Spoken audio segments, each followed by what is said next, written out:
my peeps? It is the Goose Mag coming back at you with an interesting discussion, channel update, and a discussion I want to have with Richard Martin. I would like to do a deep dive on experience and try to understand that better in the game and discuss some of what's going on in my life and some of what's going on in Richard Martin's life and discuss the Napoleon Difficulty and some of our thoughts on the games and the various channels that we enjoy on YouTube and Panzer Corps. So, with that, I'm going to call Richard and see if he is up for talking.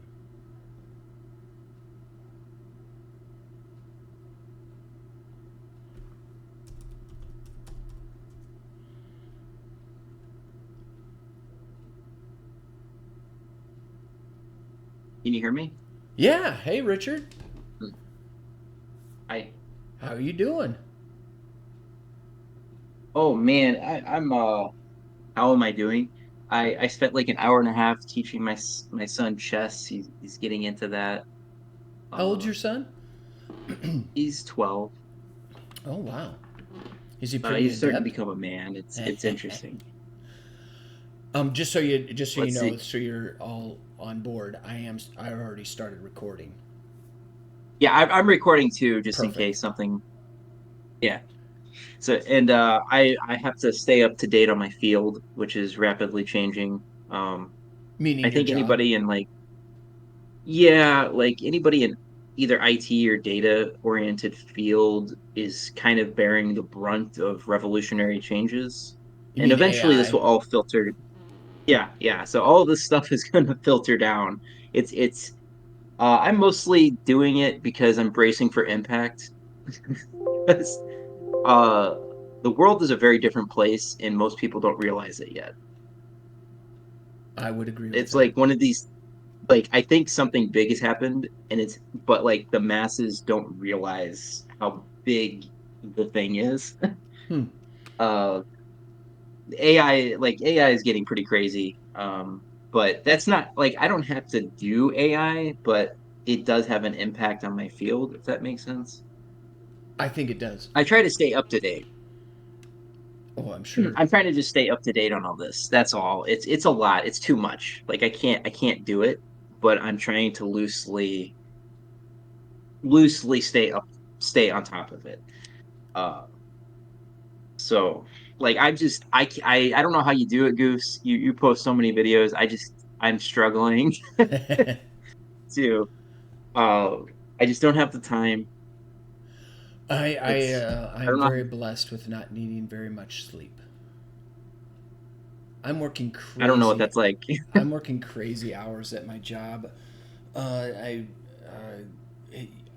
working like consecutive 12-hour days, 5 days a week. Wow. Yeah, I wake up around somewhere between 4 and 5, and then I just work till about 4 or 5 or 5 little, but and then I go to work out. Um, and yeah, it's um, my job has created a huge fire, and I'm part of the team to put out the fire, and I've been doing that with my job from the get go, and I've been kind of uh, stand out as someone who's handles pressure pretty well and is capable of sticking the course and finishing the job no matter how long it takes or what it takes to get it done. And so they keep putting me on these like fire brigades and okay, we're about to create this fire.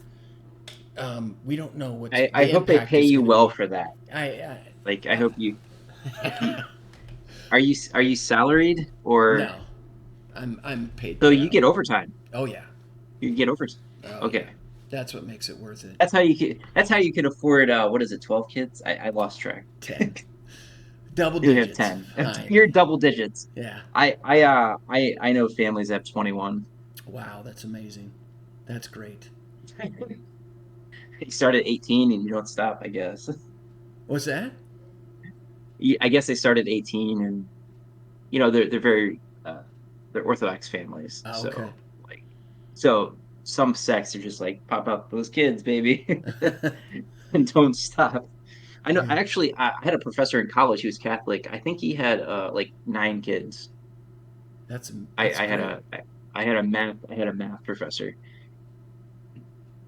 So, what did you want to talk about? Well, um, well, first off, I wanted to get some information on what's going on with your life. So your son's into chess, and your job is keeping you very busy, and obviously my job is keeping me very busy. But what's going on with your like downtime? What are you doing other than work? Oh man. Well, I've been playtesting something with Panzer Core. Tell me That's been more. fun. Do you want to share your screen? Well, oh, I mean, I guess I could. Oh, no, no. Okay, share my screen.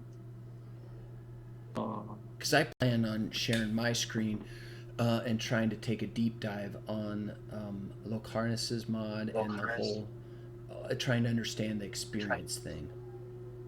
can you see the Word document? Not well. Hold on. Let me try to pull it I up. always get confused with Discord. I don't find their screen sharing intuitive. Yeah, I'm trying to make the screen You have to bigger. join my stream, I think. I think that's how it works. Uh, But besides that, I've been watching a lot of Dimension 20. It's a D&D tabletop thing. I'm really into watching comedic D&D. Comedic So, D&D. yeah, yeah, they're comedians. Everybody in Dimension 20 it's a part of Dropout, which used to be College Humor, a YouTube channel. But they have a dungeon master, and he runs these campaigns. They're all comedians. It's all improv stuff. I mean, D&D is improv in a sense, but I enjoy that. Did you see my I see it, but I it's have not. some I can't. Can you make it bigger? oh, the font? Yeah, hang on. I mean, this was good for me. Let's make it really big. There we go. Now can you see it? Yes, very well. Thank you. Okay, Okay. so this D&D thing, my son, I introduced D&D to my children, and I love it. It's very fun, and my 13-year-old son has taken over the dungeon master role, and I've really enjoyed the aspect of watching him bring it out of us. That has been a lot of my fun. my my son is a DM too. Like he can DM as well. Your I'm gonna take him 12-year-old to. son? He's actually yeah, yeah. Actually, That's he awesome. designs games. Like this is so crazy. Talking about things I'm working on. I'm gonna take him to Gen Con next year, which is like the biggest board game convention. I Is that in think Minnesota? it is in Indianapolis. Oh, So it's like a quick 4.5 hour drive for us. So he can meet people that design games and attend any lectures and so on. But he designs very creative, strategic games. He uses me as a play tester. He says he's like, Abba, you're so good. You're just so good at like strategically figuring out like how to win these brand new games. He when he was a child, he couldn't beat me at chess, right? But he would like make modifications to the chess game, and then I would just smoke them anyway. Uh, because like I don't know what it is about chess, but like you just learn how to think in 2 player games. And when he tries to come up with a new game, I somehow smoke him most of the time. mm, Uh, and then like I was playing a board game that was a bluffing game like a couple of nights ago. I had never been exposed to it before, and the this guy was a DM as well. He had this huge gaming basement. It was amazing. But anyway, he wins like board games all the time, and he was like, "I'm surprised at how quickly you picked the game up and then destroyed us." And I was like, "Oh, well, the game is an end player, end move, uh, uh, a multi-stage game where you update your information set based on the decisions that the people make. And I know that the optimal decision is a mixed strategy Nash equilibrium. And I also know things about the psychology of trading from economic research. And it's kind of like that was like a double whammy of like the chess master comes out, and I know some economic theory that guides the decision making on how to bluff in a trading scenario. Anyway, like I completely destroyed everybody in this game. Uh, so my son, like he's into these games, and I think he wants to like make games. Uh, like I think that he wants to make games. Like, he's interested in business. He's been asking me economic theory questions. Oh wow. I've had to start explaining things like revenue and profit. We even got into natural monopolies and stuff. But he I think if you ask me, I think he wants to like design games and sell them to Computer people. He's games or like already selling game board games? like strategy games, like board games, Like the strategy board kinds games that like game. military games and those kind of things. Like Not that. the. Have you ever Games like seen? chess, but different. Mm, There's another game called Hive that you should all check out. It's a simple strategy game, but it has a lot of chess like elements. You have like six different insects, and they move in different ways. And you have like a queen that you have to surround. He really liked that game. Uh, and he was already talking about like he's like I got to learn about marketing and advertising. the game that I In order. have enjoyed for quite a number of years now, but I can't get my kids to play anymore because they get a little. I don't know. I burned them out, I guess. Is a game called Bonanza. Have you ever heard of it? It's a German game. It's a German word I for don't know. beans. Mhm. Yeah, and it's the bean game where you have different beans and you're trying to plant them and you harvest them for coins. It's all to do with math, and it's very fun. I'm hearing a little bit of an Yeah, echo. speaking of math, oh, you are? Is it because you're getting an echo? Oh, you tone this down. How do I sound now? Oh, not from you, from me. When Yeah, and I still hear it a little I'm bit, but not hearing an echo. oh, that's good.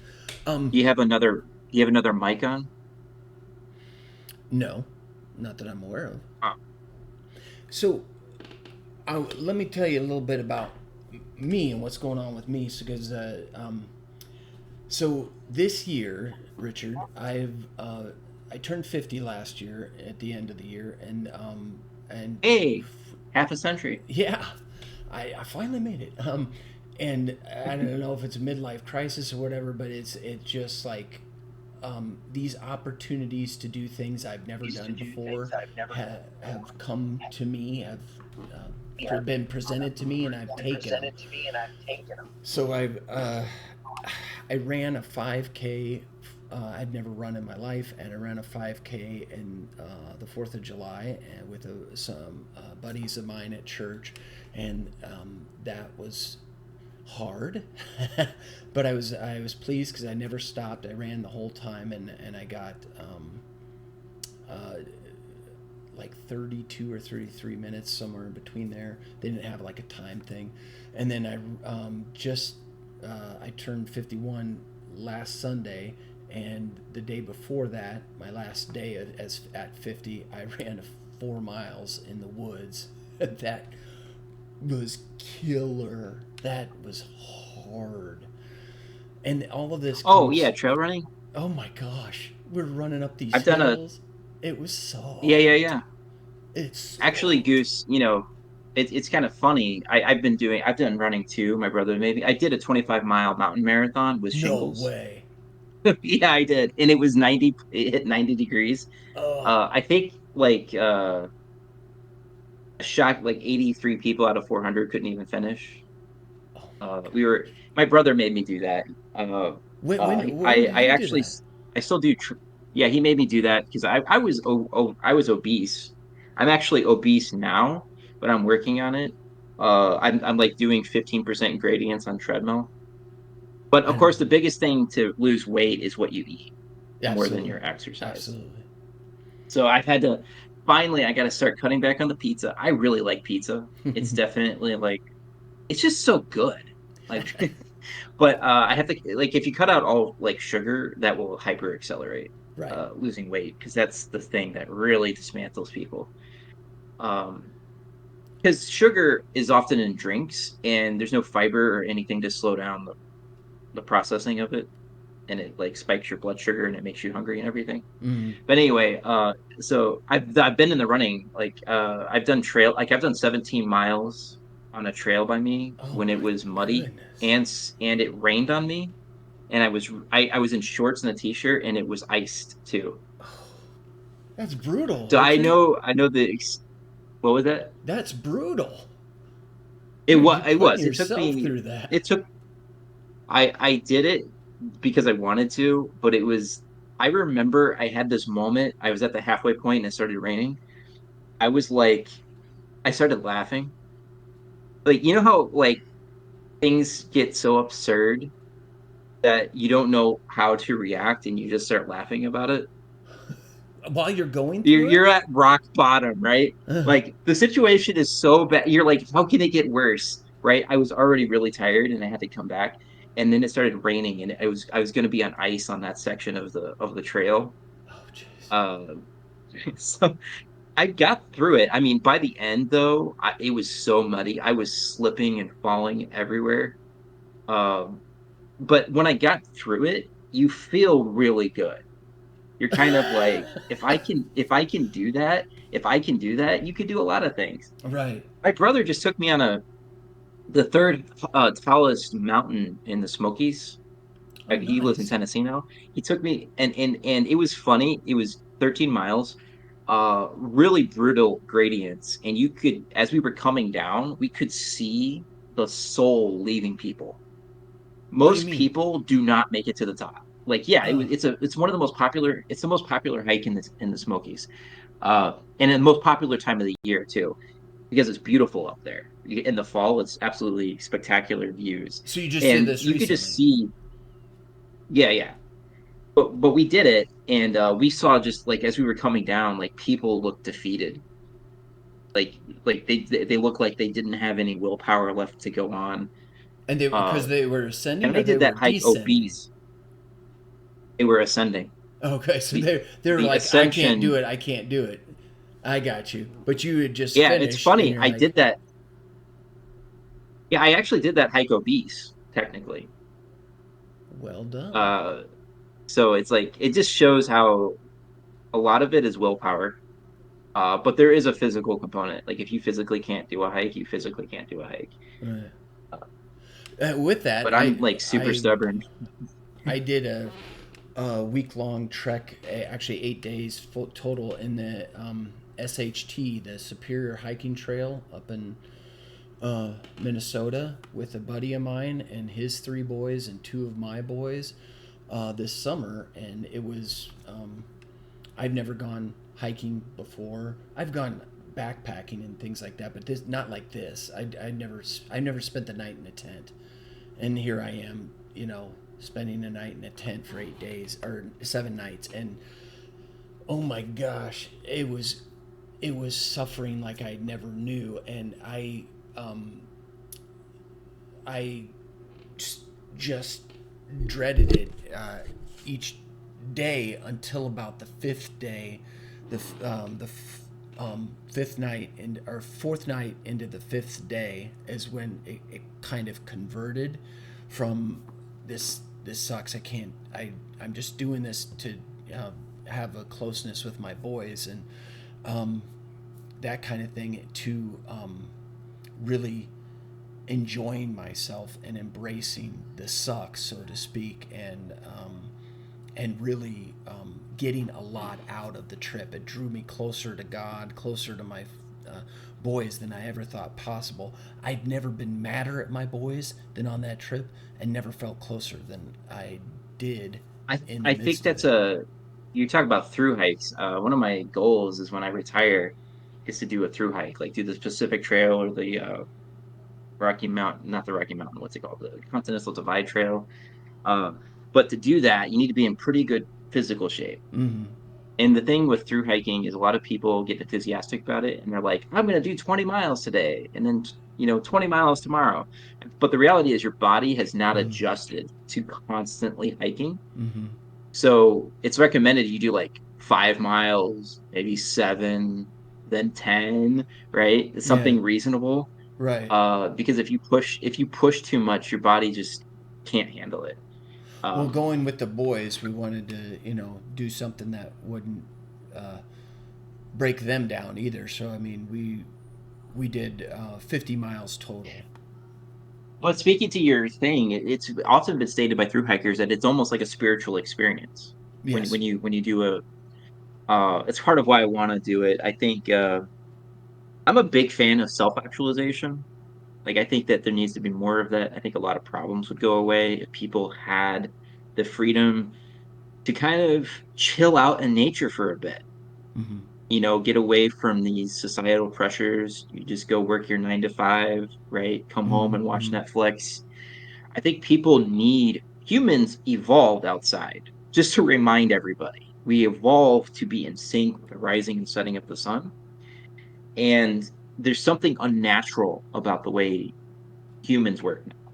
It's like we get up at 4 in the morning to go make an early shift or something, or we're working, like 4 to midnight. The vast majority of humans are not naturally nocturnal. Right. Right. That's just not how we work. I think there's a lot of problems, mental health problems, physical health problems. I think there's evidence that not following the natural cycle of the sun with sleep is causing health problems. Mm. Uh, Also, we're not getting vitamin D. I mean, that's a huge vitamin that humans need. Uh, so yeah, I think it's something everyone should want to do, but we're kind of like programmed to stare at screens. There's a lot of interesting stuff about how we don't fully understand what the electromagnetic waves from the television is doing to the human mind. Yeah. But what we do know is it makes you more susceptible to be in a relaxed state, and as a consequence, more susceptible to subtle messaging and more receptive to suggestions. Mm. So if you're like watching TV or if you're looking at screens all the time, this could be having an effect on the brain waves that may not be ideal. So people should be consciously trying to go outside and take walks or jog or whatever. Yeah, one of the things to prepare for the whole thing was, and my wife suggested we take 2 weeks away from screens, except for my job, and that 2 week uh, cleansing, so to speak, helped me draw again closer to my family, and it set me up for habits that I still follow today. Where I just when I'm done with work, I don't look at the computer until I'm done doing stuff with my wife. Tonight being an exception, she's at a meeting, so I have the opportunity to That's extremely wise, Goose. Very, very, very wise. Taking what? breaks from screens should be like Oh, mandatory. Like, it was her like idea, and it also helped prepare me for the 8 days in the wilderness, because yeah that was I don't have a cell phone, so that already helps me out with right there. I don't oh, how do go you? to You don't have a cell phone? How do you VPN log in then? how do I what You have to.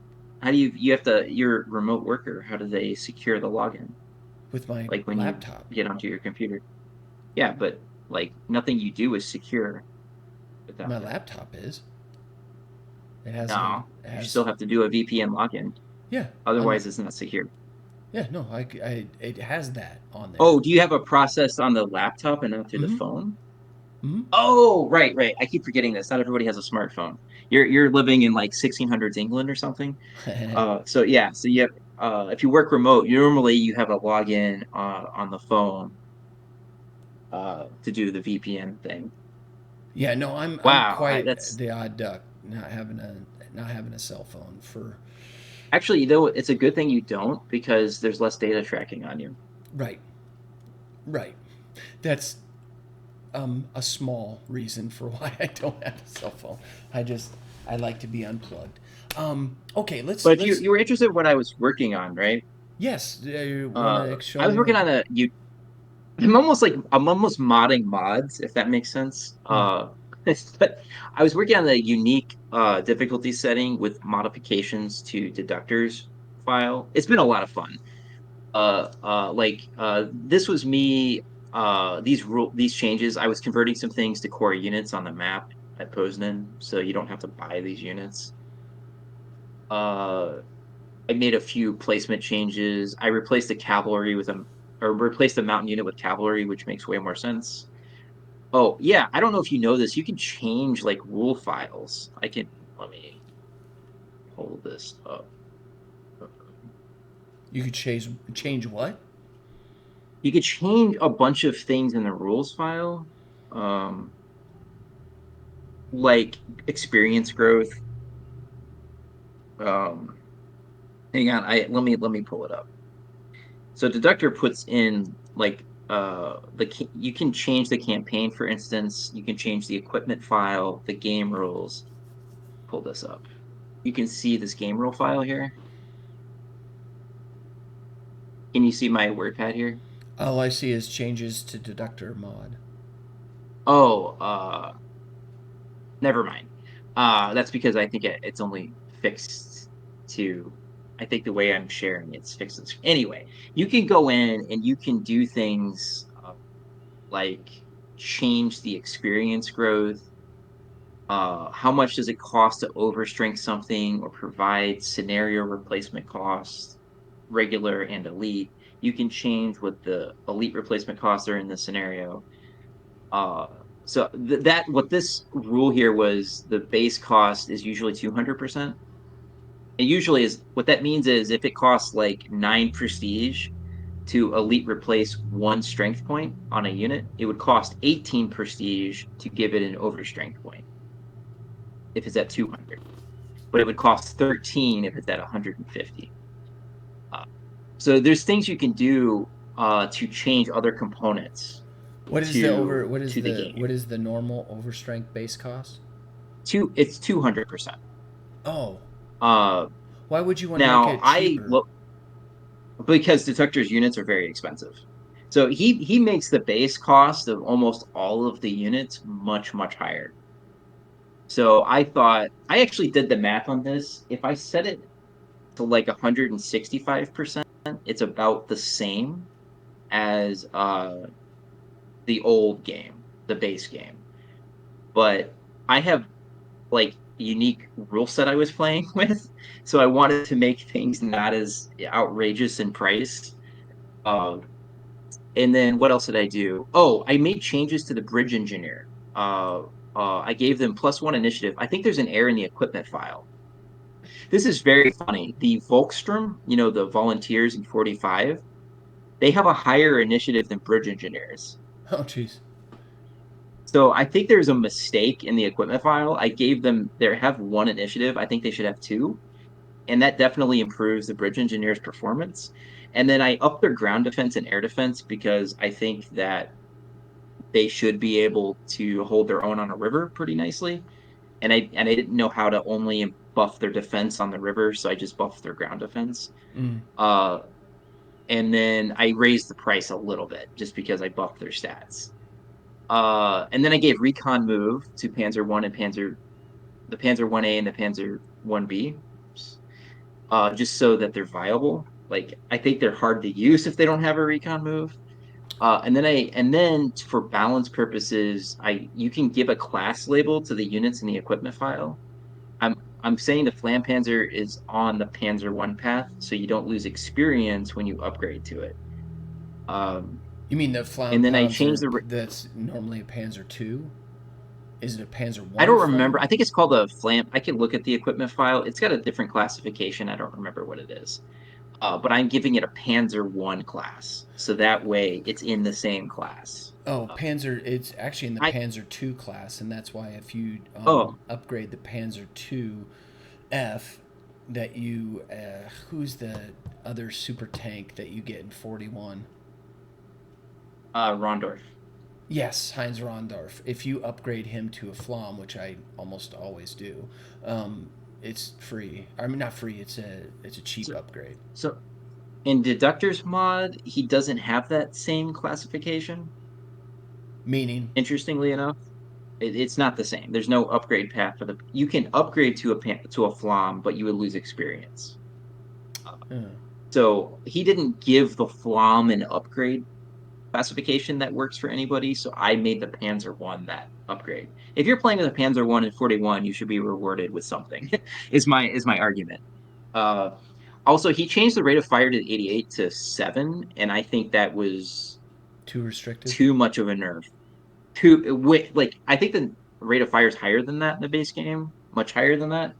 And he was making the argument, and I agree. The rate of fire in the 88 for air defense is like way too high. It's why the 88 guns are destroying everything.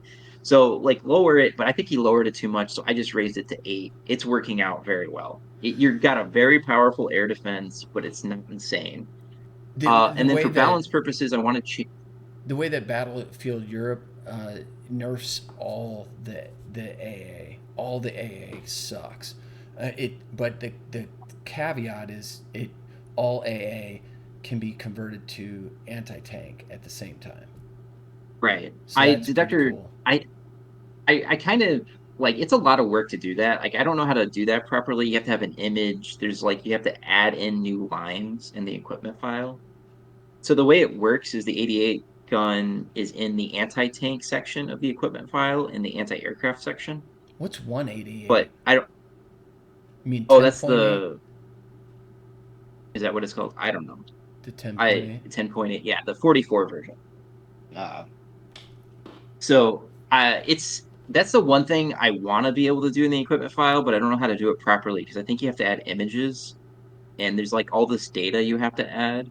All of these modifications I can do manually without too much trouble. Uh, but when you're starting to add the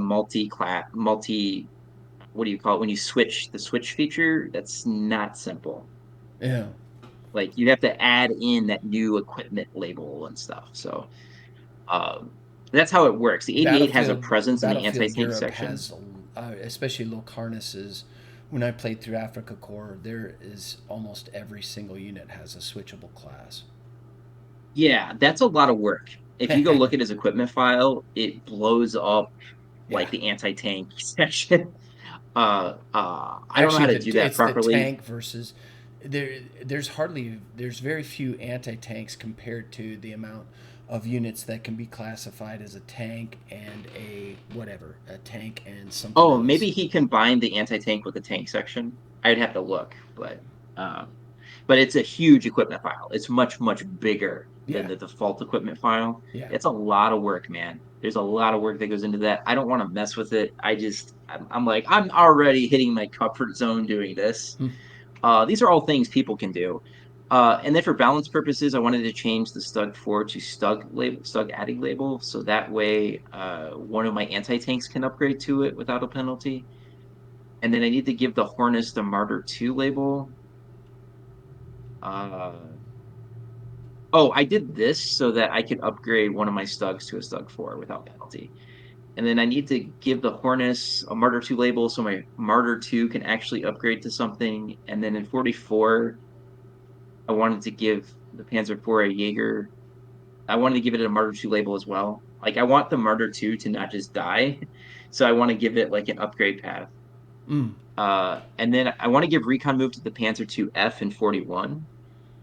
So that way the Panzer 2 is like something you can use without too much fear. Because I think they were using them as recons at that point. Oh, the other big change I made, this is a big complaint people have about the game, is like the spawn at the end. It's kind of unrealistic if you think about it. And so you can just manually change the max core slots Mm-hmm. that the enemy has. And it's Locarnes's has working no core really, slots. yeah. Now I like that, but I don't like that. I mostly because on an extreme difficulty setting, I would like to farm at least a little bit because the prestige is so tight. If you don't have a tight prestige situation, then I love it. Like, if you're just playing on something like Rommel, then you can manually change the core slots to be 0. Because I agree, it's the least pleasant part of the game is like you're spending less time thinking about how to like fight strategically and well, and more like how do I block all these hexes? Mm-hmm. And Mm-hmm. there's something unnatural about it. But it works really well if you change the core slots to super low number and then slowly increase it. Um, that way, like you feel like if the enemy does spawn, it's not the end of the world. Like at Mabuish, I think they get like 13 core slots, which Yikes. is insane, right? And then all of a sudden they're spawning tanks everywhere. You just don't have the armor to deal with that. So you have to like rush to block everything. So you can see my plan is, oh, we'll just systematically increase this. It makes sense as the war increases that more and more reinforcements come. Oh, this is so cool, by the way. I made another change. There's a universal file called movement that's for the entire game. If you're wondering how Lucarnis or how Battlefield Europe has that four movement on the road, that is an equipment option. Or not an equipment, that's a movement option. Mm-hmm. One of the changes I made was change the bridge engineer to have uh, instead of using two movement to get to the river, you can use one. And what that means is if it's two away from a river hex, you can move the bridge engineer onto the river. You meaning you can move it And like from plane? You can go to a plane, clear, call it clear, whatever, uh, terrain, and then move also into the river. yeah, so You most don't have to be think about the adjacent base to the game. river. That's right. And I think that makes the bridge engineers more interesting, Yeah. right? You don't have like it gives the players more Is that only flexibility. for bridge I engineers? only for bridge engineers. Oh, I love that. I'm trying to tweak the bridge. People don't like bridge engineers, and part of it is I don't think they're set up correctly. Make them be able, they should be able to move from two hexes away to a river. I mean, this is what they're trained for, isn't it? You still have all the other movement restrictions. So if they're moving on clear spaces just to get to the river, they should be able to do that. What else did I change? Oh, I made all the road movement changes to point 0.7. That's in Battlefield Europe. And what that does is it allows that extra move on the road. By two movement units don't get three movement. Is So if you, what's if you have, I don't know, like two divided by points. So this is an option. So there's a bunch of terrain movement informations that's stored in this movement file. It shows like, oh, to go to a forest, if you're wheeled, it's this much movement. To go to a forest, if you're leg, it's this much movement. If mm, you're alpine, you can change those stats. So the other thing I changed was leg alpine movement is zero point 0.7 for clear and frozen. So that meaning? means if they're on a road in a clear or frozen environment, they get zero point 0.7 movement points. So they're going to be able to move four. What that means is they can move four on the road, and that is how you get that Battlefield Europe effect. Mm. And What I is love it. this XP drops Now, from 100 to obviously, 65, 45, 30, 20 to oh, 15? XP growth. Yeah, XP growth. So there's a experience file that explains how your core how like how much what the default experience growth is based on the star level. So when you're at 0 stars, you have 100 experience growth. Um, and then when you go to 2 stars, I was changing this. The default is 150, 25, 12, and 6. Oh shoot. Um, so Dude. that's why getting the fifth star is so hard. Because you're at 6% of the when you went from 0 to 1 star, imagine how hard that was, but like it's 6% of that.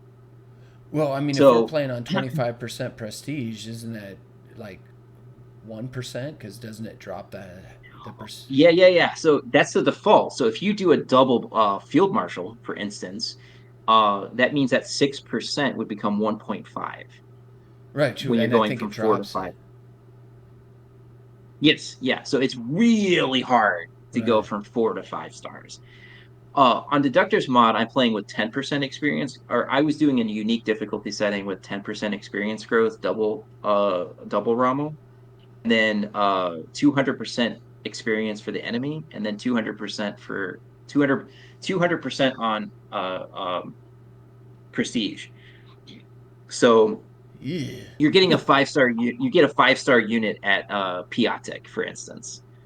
No, thank you. Um, so the reason I made these modifications is because at 10%, it's really hard. But you'll see that I upped the 50 to 65 and the 25 to 45. But I actually think the oh yeah, and I think these two should go back to the original, in my opinion, because I think once they get to 3 stars, that's really good. But this 45 is actually 4.5% on my unique setting. So it's really hard to get the third star, right? Ugh. So what's cool about it is when you gain a star, it's a really big deal. Right. It's like a really big deal. I'm watching So Night Phoenix and the damage he's taken because one, he has less artillery to play with, and he's also feeling like he's forced to take chances sometimes, yeah, and it very regularly goes bad because he doesn't have the experience. yeah. So okay, the other part, what I'm doing is I have dice effect in play. So the reason I have such extreme settings is because I have the dice rules in play, and I me hate to do dice chess. I hate what this dice is chess. allowing me to do, it's a mathematical exercise. You are learning what you can get away with. Ah, So no, this is thank you. such an extreme, like this is like this is I have an extreme difficulty setting here because I have dice in effect. And it's actually a ton of fun. It's for math people. Uh it's like a puzzle with all of you, you're rewarded for playing well.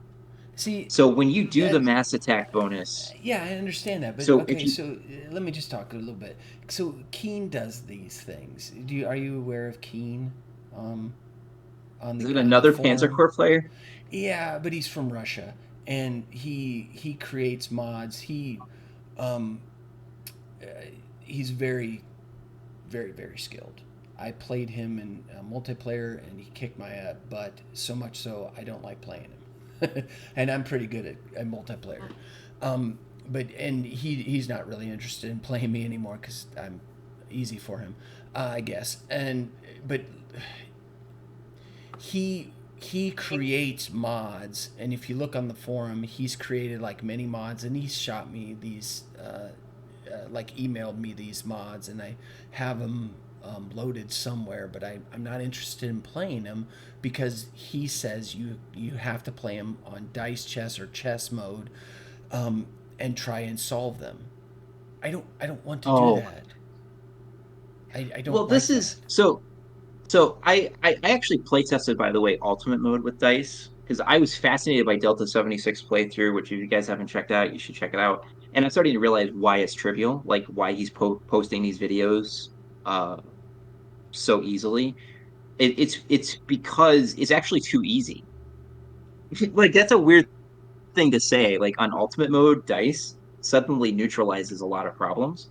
It's fun at first, but then you're just going to get all this prestige and overstrength and everything and exploit a lot of mechanics. On this difficulty setting, it's very stressful because yes, I benefit from the dice chest thing, but I have other rules in place. I have to overstrength. I have to use elite replacements. And I can't deploy a unit without doing that. So I have these other restrictions in place. And so what ends up happening is everything has to be like mathematically calculated out, and you have to use mass attack bonus. I don't fight the Air Force directly. I use AA. On this difficulty setting, I got a what is it? The 10-6 AA gun. After I think 5 or 6 scenarios, it's got 1 star, which is insane. On Mm. keep in mind, I'm on 10% experience growth.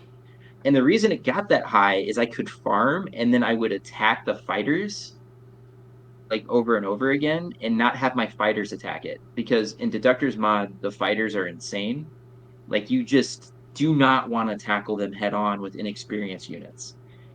And so it's kind of cool that I could get a 1 star unit after like 5 or 6, like a unit that's normally very hard for people to get to 1 star. I can get it to that star by farming, uh, by being very clever. Like you have to really understand maps to play at this difficulty level because you have to do elite replacements. That's the other change I was doing. So I'm forced to spend prestige, and my prestige is very tight, and I have to buy units. I can't use hero units and so on.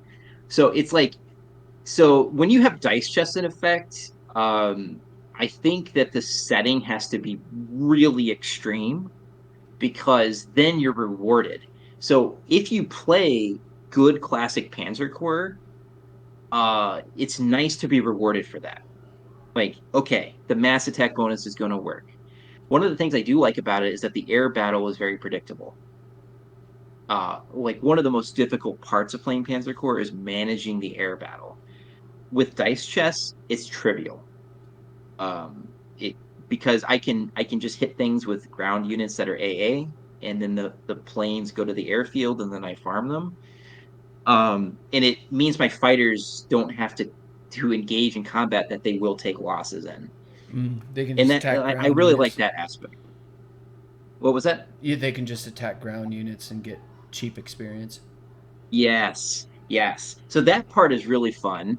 So, Soren spends a ton of time on his maps. Like, how do I deal with the Air Force? He builds these really complex, wild orchestrating schemes to entice all these planes into combat. Uh, Have you uh, seen what I've done on G? because Have you seen any of the GTPG stuff I've posted? I haven't watched that in a long time. Okay, it's insane. It's insane with the amount It, of planes that they have. Like even early on, the amount of planes that the AI or the enemy is on a massive scale versus what you're used to. Like maybe there'd be 6 planes. There's now like 60. It's really it's not that bad, but it's really, you have to plan that first day very, very, very carefully. It takes a lot of preparation to prepare that first day to create traps so that when you press yeah. end turn for that first time, a lot of tricks happen. And it's an amazing tactic, but man, is there a lot of mental energy put into it. And Mm-hmm. like I get exhausted trying to think like Soren. Like I don't know how he does it. Like I don't know how he's just like, oh yeah, here's this really obscure way to trap like Right. 6 planes. I'm gonna put my I fighter here because I know that I'm going to attract the fighter that comes out at round 6 to try and yep, bomb my recon that I place in a visible position way off yep. here on the screen. That God knows how he came up with that. And Yeah, then it sets up the chain. I mean, he set that up. I think he right, was maybe Bricata set up the basic idea, but I think he set up the idea that we can make a complex chain. right. I on dice chess, the solution to all of my problems is I hit the aircraft with anti-aircraft guns. So this is another principle I've always been bothered about with the community is they think anti-aircraft guns aren't that useful, but I think it's because they don't know how to use them. Like you need to use them to hit the planes and exploit the mechanic that they will fly to the airfield. And you can, I on Narvik, for instance, I was farming 2 planes because there's 2 airfields, and I just let the planes sit there, and I let my AA guns keep firing at them. And even in cloudy weather, even the cheap one of the cheap AA guns does 1 damage, which is really nice. I think it does 1 damage in clear weather too. But that was really cool mechanic. The other thing is I'm just changing the experience upgrading penalty to be a little bit more reasonable. See, Oh, this is I supposed to be can't fun. stand the whole idea that I know what the outcome's going to be when I that to me isn't war. War is, it says I'm going to do 5, and they're going to do 1 damage, but when I press to Well, attack, and that's it's the fine. opposite happens. But this isn't me trying to mimic the war completely. I think of it as a mathematical exercise. Yeah, and That's what that gets you attracts off, but what I'm attracts it to just me. telling you that doesn't There, get me off. so there's people that play this game, I think, mathematically, and then there's the people that play the game for the war, that war component. And I Mm-hmm. have a foot in each camp. I like both. but I think I've kind of gotten bored from like having my units get wrecked all the time from rugged defense. Mm-hmm. But what's cool about doing it this way is it is extremely stressful and mathematical. So I kind of like that. Like the situation is I'm never going to be able to sit on prestige to get myself out of trouble. And I can't overrun the enemy with my highly experienced German units. And my enemy units are more experienced than me. So the player has to be like really on top of things. These are just some other modification. Oh, I added exit hexes. Da, da, da. Are you thinking Yeah. about Oh, I posting changed. this on the forum, like Von Thurigan does and I other have a modders? replay of these. Um, I No, don't know. no. I I don't mean know. Like, your mods, your mod to the mod. Von Thurigan oh, does this all the time. I don't wanna do that because this is Deductor's mod. So he like, I made a modification. This is a personal. Like, I don't know what would happen if I took someone's mod and then made That's other modifications outside the scope. Locarnus and Von Thurigan do the same thing. Yeah, but I don't know how big Deductor's ego is. Like he might be offended or something. What? It's a I'm game. saying people okay, it's a pro well what I'm getting at is some people don't like you using your material to make other material off of it. And there's lawsuits about like lawsuits can not not that that would happen here, but if you make an art image, for instance, and then somebody else grabs it and then modifies it, there can be legal issues. Right. Some people get offended about this because they're like, you should pay me for the right to use my art image. Oh, Uh, I think you the know, Von Thurigan and Locarnus have asked the original creators, um, but I don't I think you don't have know. to. Like Deductor doesn't seem engaged with Panzer Corps, but I still No. don't want to piss him off, if that makes sense. So that's and the good news is almost all these changes anybody can do, like without too much trouble, except the equipment file might be a little annoying. And so you figure out how to like move around it.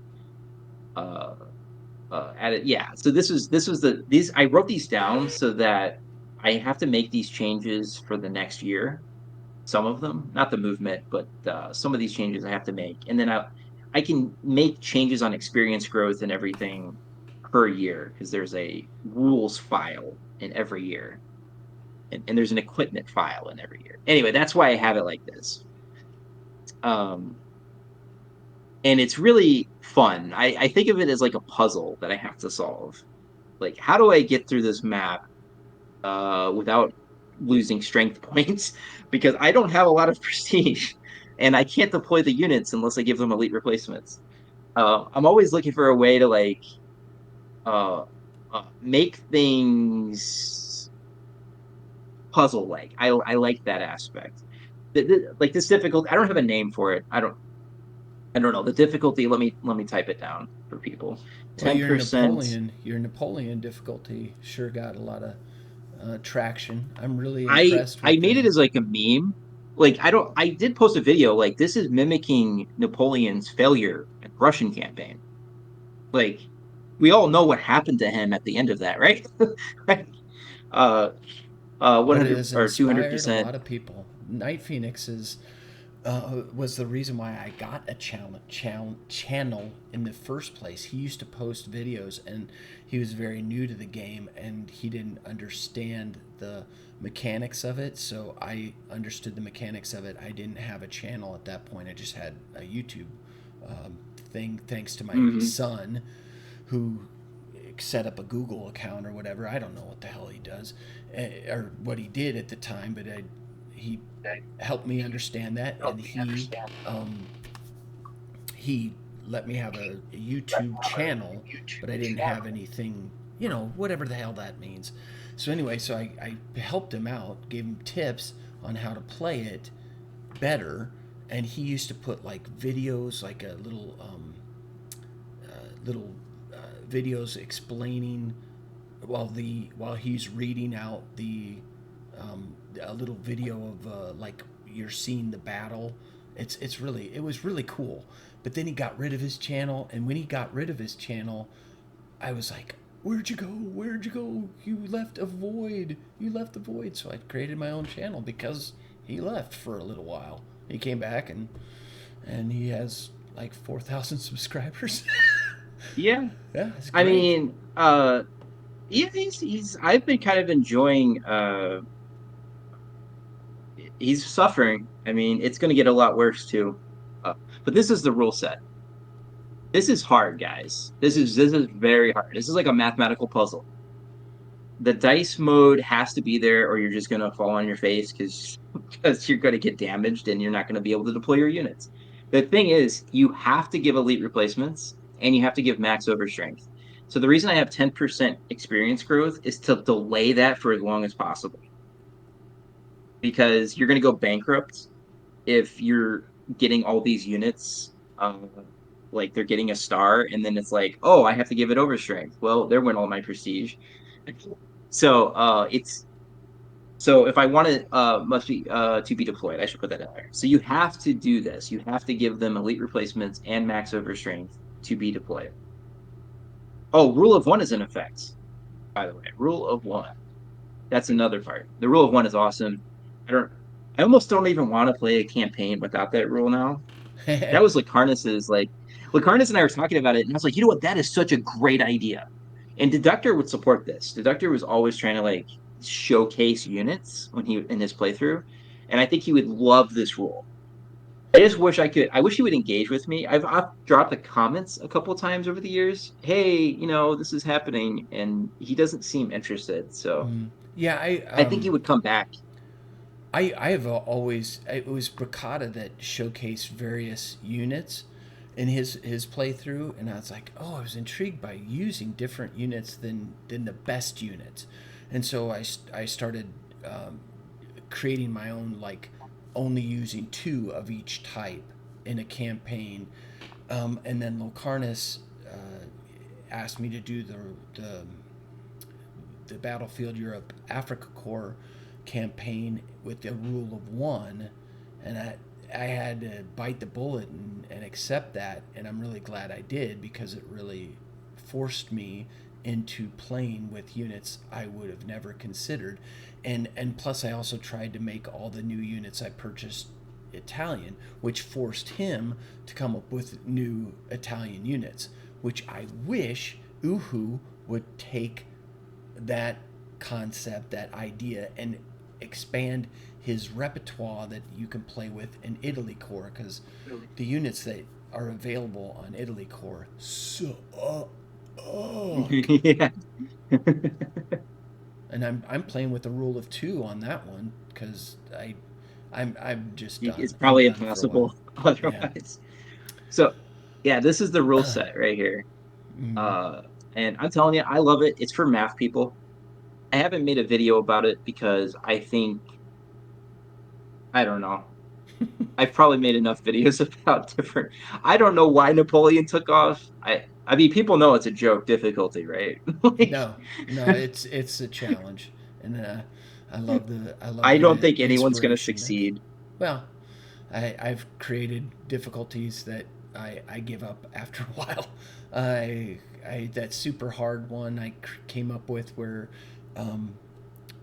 the it like progressed. It was 25% prestige, 25% experience, and every year the units go up one more in over strength until it gets to Manstein difficulty. And in 44, I started dropping my units down to 9 as a base strength, and then at Oh 45 I was my gonna God. drop them to You're 8. insane. Yeah, well, I That's never got there.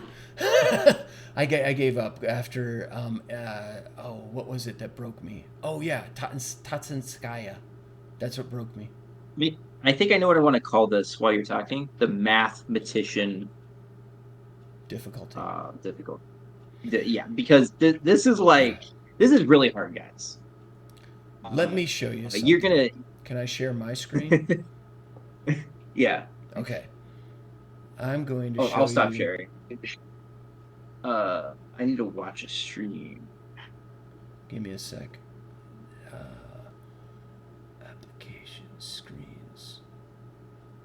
go to screens. Screen 1. That way you watch. You'll watch what I'm watching. Okay, so do you see? Oh, oops. Yeah. There we go. Max. Okay, what do you here? Is which one is this? This is GTBG. Oh, okay. Oh, is it the enemy's turn? It is the start of the scenario. This is West. And oh, it's West. It's Germany West. I've defeated Germany East. I've already played the first 4 broadcasts with just 2 days each day. Thankfully, I've been getting rainy days some days, and that really helps. If the first day is a rainy day, this little traps I've set up won't work. You basically can put units here around Berlin, and then around the Elbe here, put units here, and then put units down here. You're tasked with taking all of this over. I looked at the scenario parameters because it was busting my balls. Like, it's still it's busting my balls something fierce. Because you only have 24 turns? Yes. And the AI starts with 15,000 prestige, and they start spamming really strong tanks all over various locations on the map. It's a ball buster. And there are planes on here, Richard, that are 15 strength 5-starred units that are just slaughterhouses for your planes. It's you have to use fair. You have to trap it and use. You have to trap them and use AA. Right. I bet even a 5-strength fighter in cloudy weather will take 1 point of damage if it's attacking and it doesn't know there's AA. Okay. And then once you damage them, the AA, the AI behavior is to send it back. Now I have the sound off for the music. Von Thurgen has this special music, and I love it. But for okay, talking purposes. Oh, are you the middle of the campaign? I'm no, confused. You have 3-star. Yeah. Your units are 3-star? I have some 4-star. Oh. I'm playing on Field Marshal Napoleon Difficulty. The highest That's they easy can for get you. is no.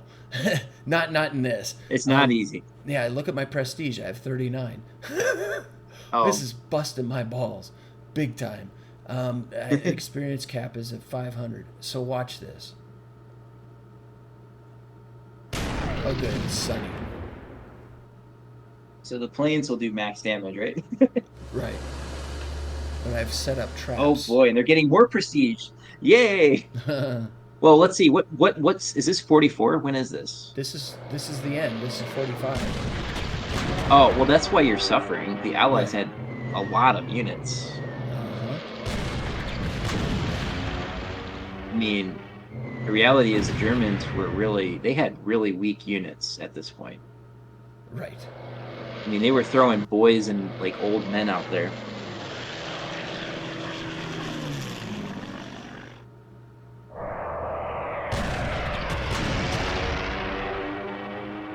Yeah, the AAs are the 88s. That's a 12.8. It's a little too powerful. Oh, you have a fighter jet? That's why you don't have any prestige. That's my only one. That's extremely expensive. That guy gets shot down. Yeah, I think they don't have great defenses, right? Well, they just have high initiative. When the guy that has 15 strength and 5 stars attacks you just go. Yeah. I go bye-bye. Is what happens. Because I think they're like delicate planes, aren't they? I might have to look at the stats. Like BF have better air defense, don't they? So that's my chain traps that I created. Look at that, 15 strength. Oh my god, that's a Tiger 2? Yep. How did it do that? Oh, is it 5 stars? It's no, it's only 2 stars, but it. Why did it do that much damage? Because it's 15 strength. says, But hey, you have what's the stars on the Tiger II? probably three. Because I don't know, like the Comet can't be better than the Tiger II. Oh, Even it's at not. 15 strength, that seems. I think that seems a little comical. Oh, but you're playing on regular dice roll, so maybe it rolled high on initiative It and you might have. rolled low. And Yeah. because I would expect one damage, and it could have rolled really high on the dice too. Look at it just What tear the apart hell? my Oh, tiger.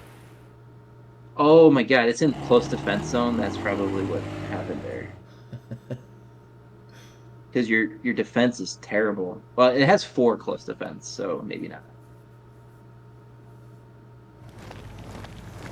I mean, in some sense, it's realistic in that at this point we had a lot more equipment going in, right? Like we had Yeah. cleared we had cleared a port, I think, not Antwerp, it was some other port, and so we could start like getting fuel and tanks and everything. And the Germans were clearly we had basically firebombed most of their industrial production, and they were just getting crushed in the east, losing access to resources.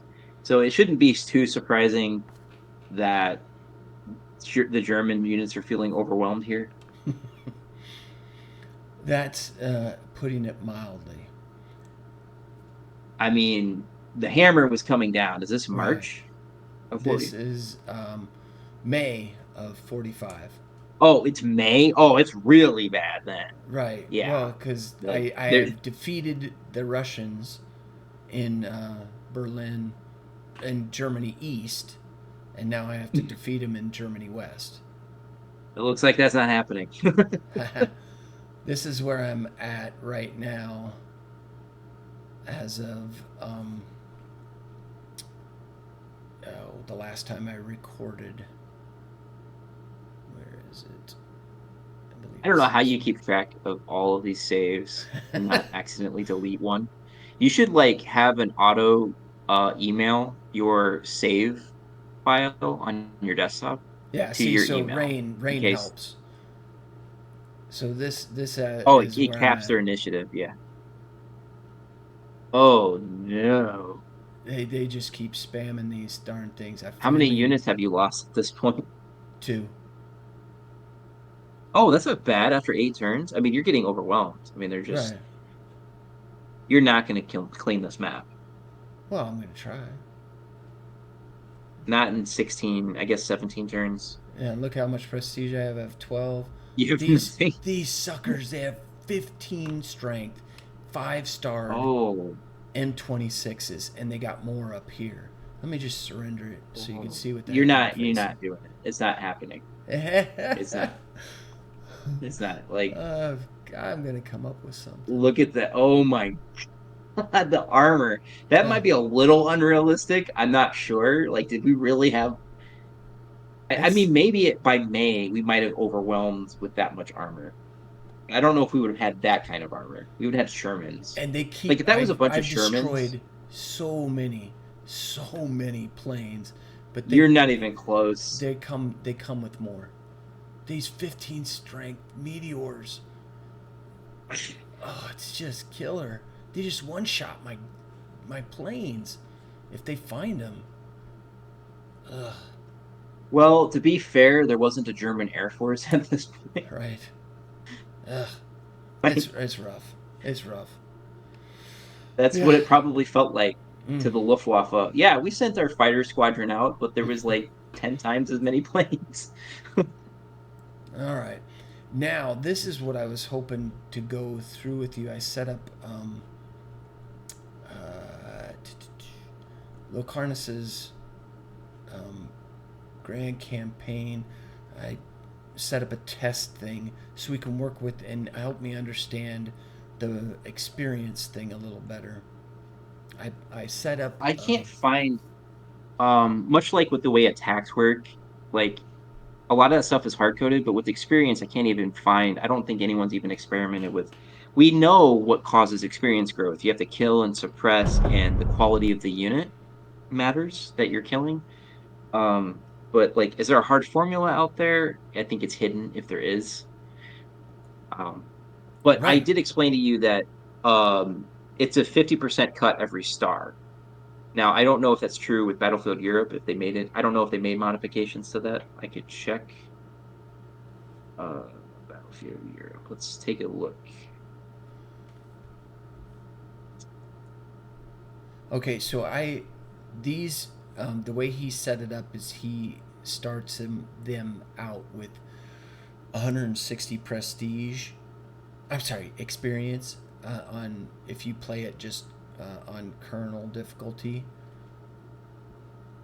But Mm-hmm. I took all that experience away so we could see the difference between the growth. But I guess you already told me what different So what difference what I that can tell makes. you, what I can tell you is whatever the formula is, which I don't know.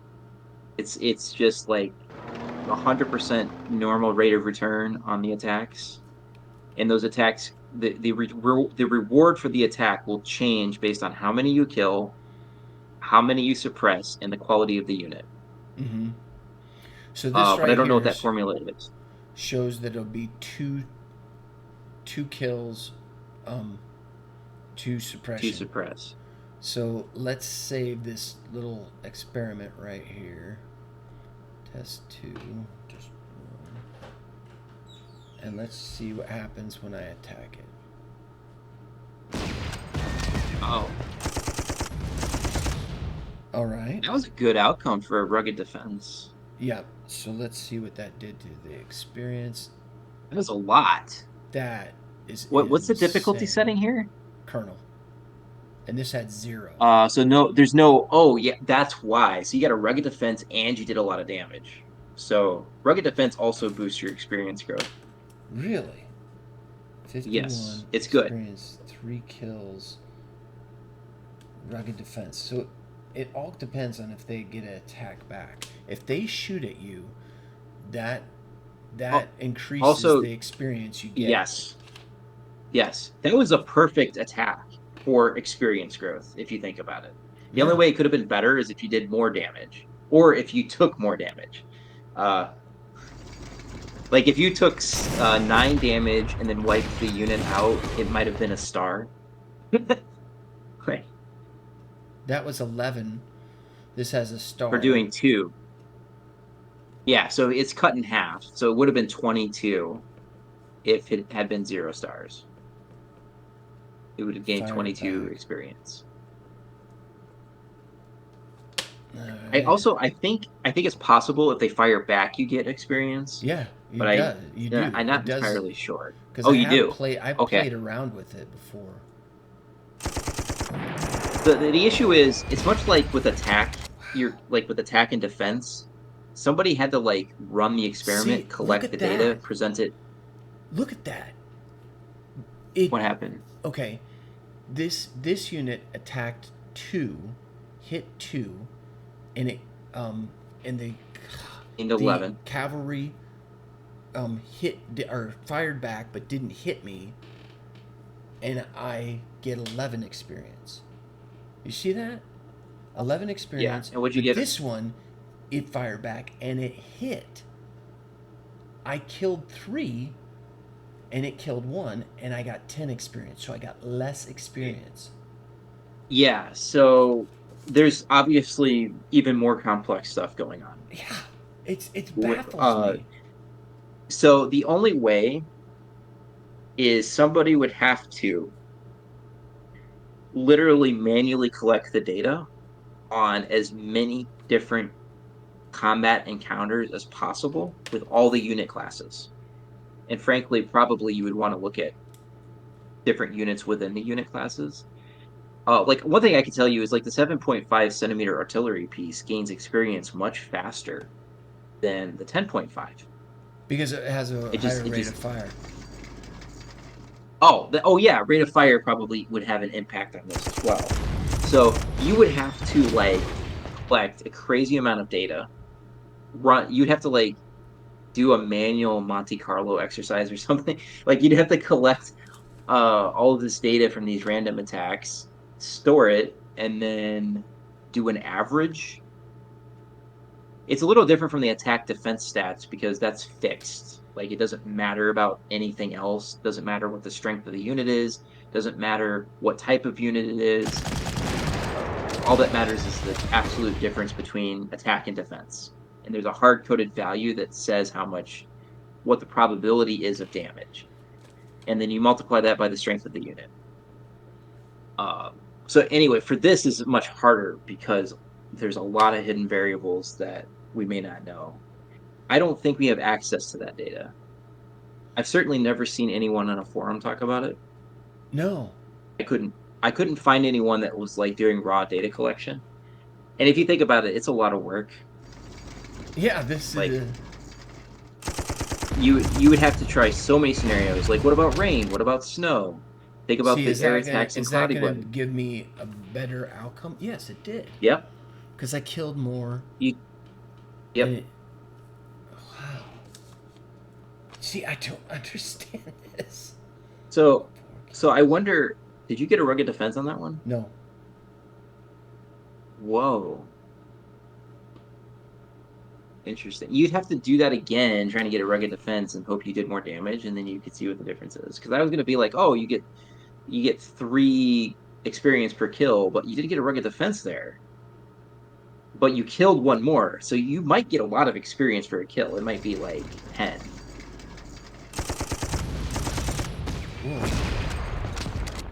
So how much experience do you get for this? I bet it's less. I bet it's less. I think it's going to be take more because I did more kills and less damage. Right. Yeah, Let's find out. It was a better outcome. 62. Okay.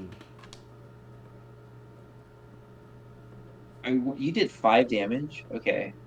I wonder if you get like 11 experience for the kill and 7 for the damage done to you. Let's see. Let's see what the not the kill count. The load.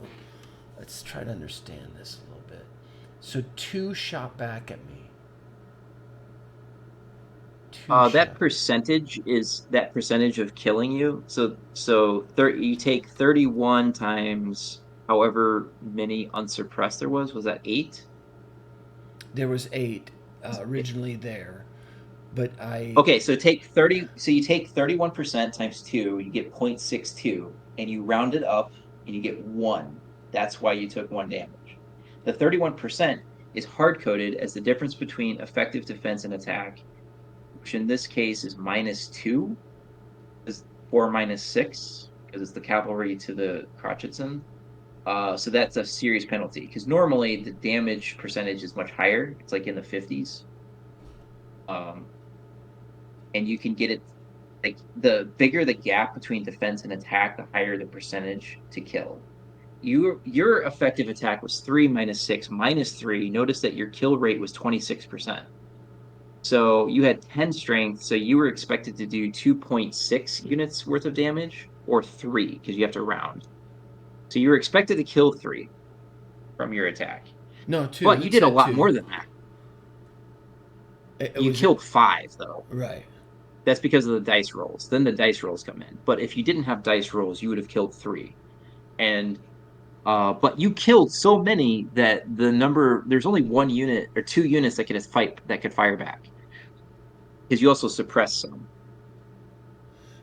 You had a really lucky roll. Yeah, and the more luck you have, the better experience you get.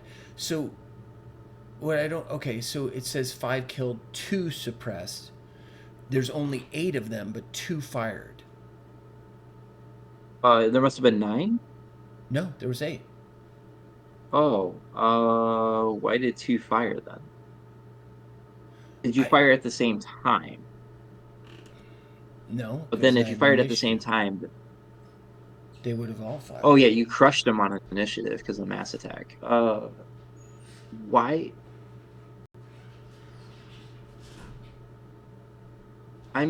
It was at 8. Yeah, it says 8 strength. Why was there 2 firing? I'm not sure. Let's try it again. This is kind of a little fun little experiment.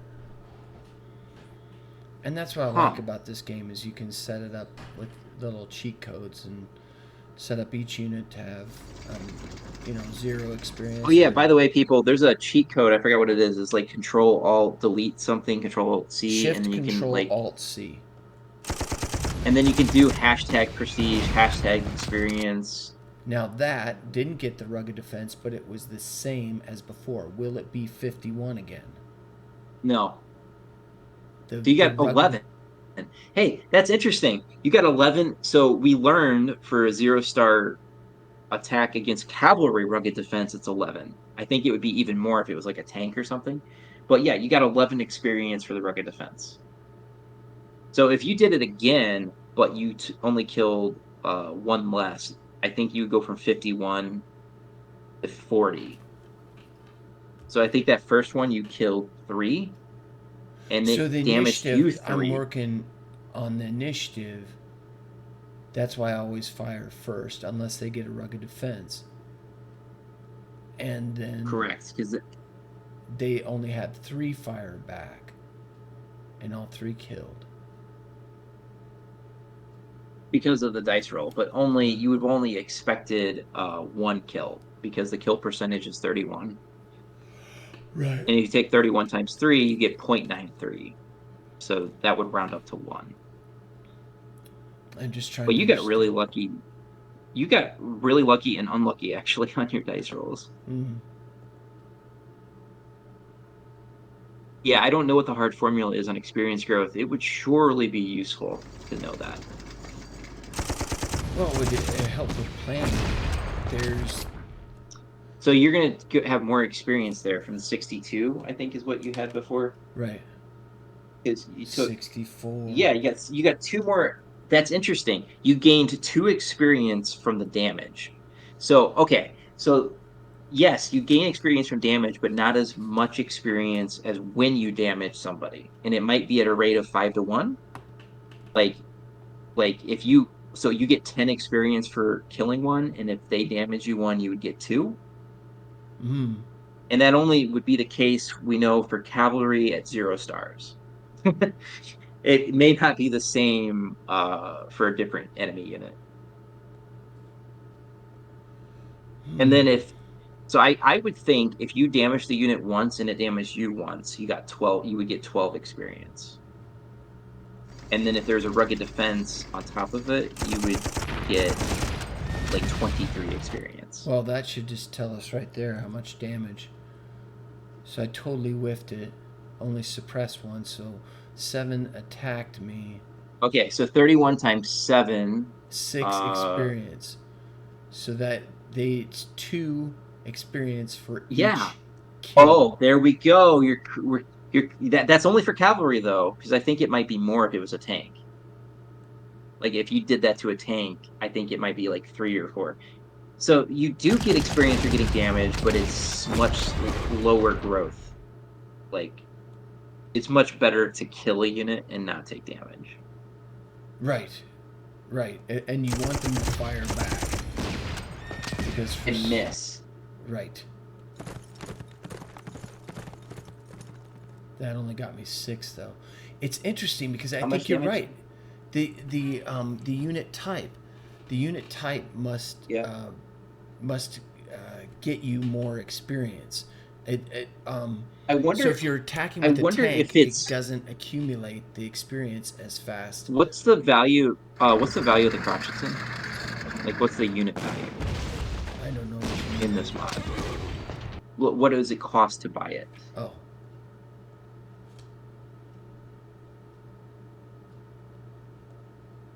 214. Okay, 214. What's the cost of that Panzer one?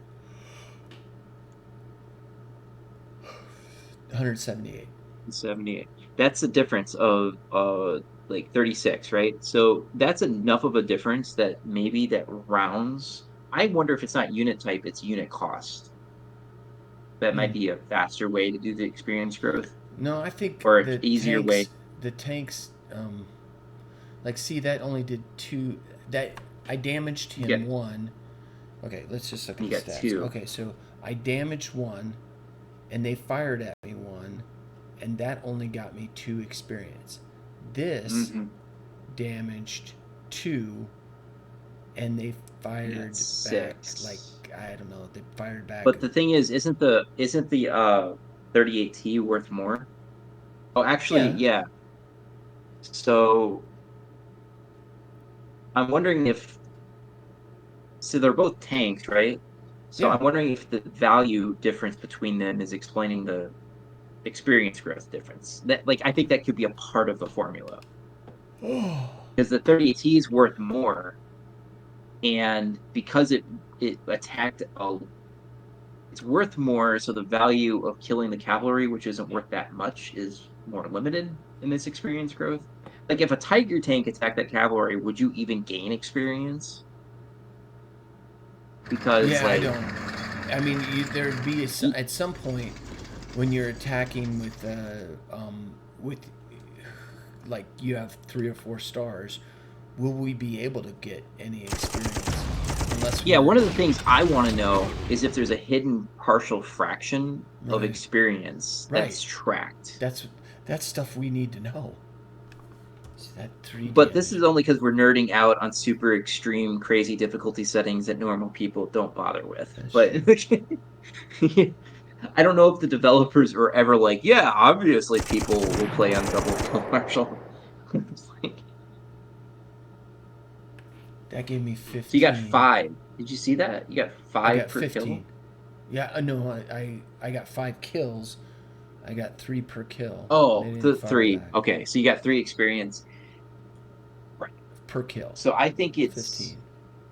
I think it depends on the unit you're. It might depend on the difference in the unit cost of what's attacking and the unit cost of what's defending. And it wouldn't shock me if there's a hard coded list buried in a file we can't see that says if the difference is this much, the experience growth will be this. And and probably the experience growth gets larger the smaller the difference is. So when one of our infantry units attacks a roughly equivalent in value infantry unit, you probably get like 100% experience for every kill. And then if the difference approaches like 100 difference, maybe you only get 75%. And then when you get to the point where it's a tiger tank attacking conscripts, maybe there's like you only get 10% or 5% of the max experience that you could get. So if you kill, like if the Tiger tank one shots all the conscripts, maybe it gets 1 experience point. 36. Good grief. This is. What? Wow, that's interesting. So you get 12 per kill. Right. Hmm. But it fired back at me. Would it. Yeah, I'm just curious. It would have been That's. different. I think it would Yeah. have been slightly lower if it hadn't fired back. Let's try that. I can know. I know how to prevent from firing So the back. problem, I wonder if this is why no one's done for permutations to like get something concrete is insane. Now it says it's going to do 3 and it's not going to fire back, so we should all be good. That should be the exact same, right? So yeah, 36, okay, but it won't be. 3 killed, 24. yeah. Oh, What the whoa. So heck you does got this mean? okay, okay. So you got 8 experience per kill, but 12 for firing back. Holy smokes. Okay, okay. I think you've discovered a secret here. This is so awesome. Soren wouldn't like this though. He doesn't like things firing back. But I think you want a heavily suppressed unit, and then you want them to fire back but not damage you. Right, right. Because damage, it gets you experience, but it's painful experience. You want them to fire at you? That's a huge bonus. I guess they're rewarding you for dodging fire Right, and like surviving the counterattack. I right. mean, that makes sense. Yeah, it Well, I does, didn't but realize the bonus was that big. look at that Oh, this crazy is a movement. cool fact that I was starting to think about. My level bombers on dice chess are probably getting a nice experience bonus when they attack an anti-aircraft gun on a cloudy day because the anti-aircraft gun won't hit them, but they still fired at them. So that's like a cheat code for leveling things faster.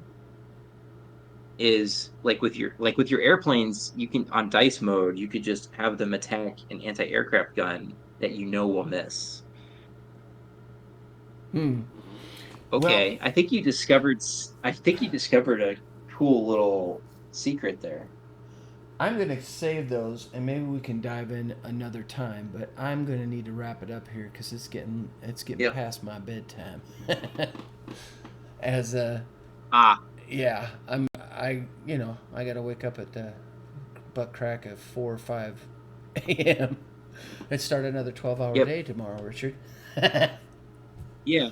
I'd love to like do this, at least once a month or something. Just like check in and Yeah, talk about what's going on. We can talk about Soren's campaign, yeah. uh, Soren's which I must think I think watch. he'll crush it. Let's Yeah, just yeah, let's obviously. just take a little plug to discuss what we're enjoying about Panzer Corps right now. I'm I love my must watches are Soren's playthroughs because there's um, one.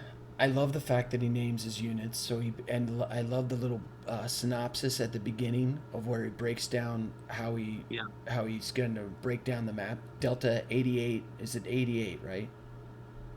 76, Delta 76. Delta 76.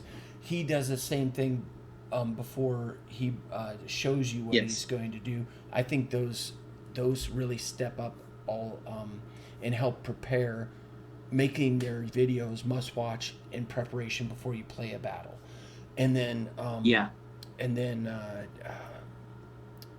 Night Phoenix, the reason why I love watching his videos, he gets so mad. He gets so mad sometimes, and it makes it a little harder on the ears. But I I love seeing the pain that he goes through, I think and it's like I'm gonna say what I was gonna say is he's it's like you're there with him. You feel like the yeah. pain he's experiencing, the fact that he takes his time, really tries to plan it out, and you're sometimes looking at it going, "I might have done that a little different. Why are I you doing think it the that way?" problem night. Okay. So like here's the problem. We are highly experienced and we're up to date on the latest theory of Panzer Corps. I don't think Night Phoenix has any idea. He doesn't know any of the stuff that we're talking about. It's like watching an old school Panzer Corps player Well, uh and he plays who it, is learning how to walk. but he's playing it with like not superior map knowledge, whereas we're playing it. You'll find out that when I'm playing Locarnus's mod, even though I should know these maps really well, I'm still taken off guard and play like a noob in some respects, having things that happen that I'm not expecting, and that makes it fun. That makes it fun to watch. That makes it fun to experience. You think, oh, I found a secret. Oh shoot, they caught me. That that aspect of the gameplay and that aspect of watching somebody go through that is very entertaining. I think that's why I've had an uptick. To be honest with you, I think the uptick in my channel um, subscribers and views and whatnot is due to the fact that I started these two new campaigns and the Soviet stuff. I think I'm drawing some I'm very interested in Soviet Corps, by the way. That not Soviet Corps, the Soviet storm. Soviet Storm. Yeah. Like I would not have played that map that way, but I could imagine Russian commanders playing the map that way because they didn't understand what they were dealing with. Right. And I thought you were going to lose more of their units than you did. Yeah. Um, but I'm a cautious player. Like I would have crossed the river, I would have set up my corridor of evacuation, very Napoleon-esque, and then I would have said, "I'm out, guys," because I would have assumed that there must be more waves of German units coming. Well, But you were playing it like it. what was very frustrating to me is that I felt that the game did a great job of delaying me from feeling like I could rescue the pocket. So I felt rushed Mhm. to get across the river, and that and to rescue some of those units, but they were already lost. The units were already lost by the time I got Yep. across the river. That I'm sure that's what the playthrough Soviets was felt like. exciting. Yes, exactly. Yeah. And UATC, the I, next I, one, I, they have me. I The have a next one question before you. is a C1. The second scenario is a C is like an amphibious invasion Is it sub. up? Is it up north at the port? Yep. What's it called? Archangel. No, Okay, yeah, 'cause the not Germans did Archangel. attack. Not Archangel, but What's it called? uh, shoot. Uh, It was like the Allies supplied the Russians with stuff through that port, right? It's in the Arctic, and no, it's like, in the, Finland, the border of Finland. It was some disputed territory that I ended up oh, looking up. I wanted to ask you, do you know how many battles there are in this mod? No, I Okay, and my other question was, are these battles historic? oh yeah, oh yeah. It's That's so making me fascinating. research them. I researched I was like, the one that I did, the that first Raisene. that That really happened. so that A first battle. KV-2 Okay. held back this German army for an entire day. Just one KV-2. So that's fascinating. I didn't hear about these battles. Maybe it's on Wikipedia. I Yep, don't know if it's that's on where I looked Wikipedia. them. That's where I looked them up. Uh, we had this problem where a lot of the Russian archives were hidden from us. I think they're hidden again. It's unfortunate. So there's all these battles. I think they said something like 40% of the battles on the Eastern Front were unknown to us Mm, until the Russian archives released. I'm yeah, kind of excited now because I feel like you're watching history yeah, when you play that. and that's why I think there's been the uptick in my interest in my channels. People are um, interested in the Soviet stuff. It is very interesting. There's so many battles that were fought on that front. I was actually been watching videos on what happened after Kursk, like why the Germans couldn't. The Germans seem to have strong core divisions and stuff. Like why couldn't they stop them from crossing the river? I my biggest complaint about the Grand Campaign is I don't think 43 is as well done as it could be. Mm, Like I think there should have been more battles in 43 that were way more desperate. They only captured it a little bit after Kursk, but there was more insanity happening as 43 was closing. Um, like there should have been more battles. And actually, maybe they dropped Oral because I don't know if that one was real, but just add like after Kursk two or three more battles, capturing the fact that you're desperately trying to block all these crossings and the Russians are just crossing everywhere, and you just can't do it. And you right. have to have your orders modified. Hey, fall back to Kharkov, Yeah. and then That's fall back from there. that's a thing I wish the people that created these scenarios would take more advantage of the changing orders.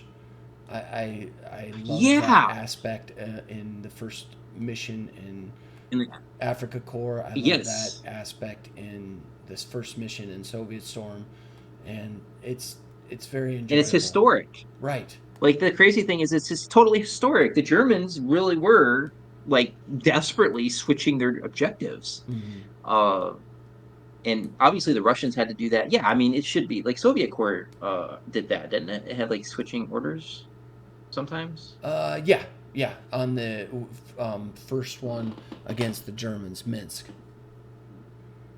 Yeah, like that was good because that's the reality. Yeah, I think it. Soviet Corps could have been so much more. I I, I was In fact, part you of should talk the to Lucarnis about that. Uh, maybe modify. Actually, he doesn't want to do that because that's a lot of work yeah. to modify the stuff. Okay, I'll let you go. Good talking to you, Richard. And You have a yeah, blessed evening. bye. You too. We'll do this again. Bye.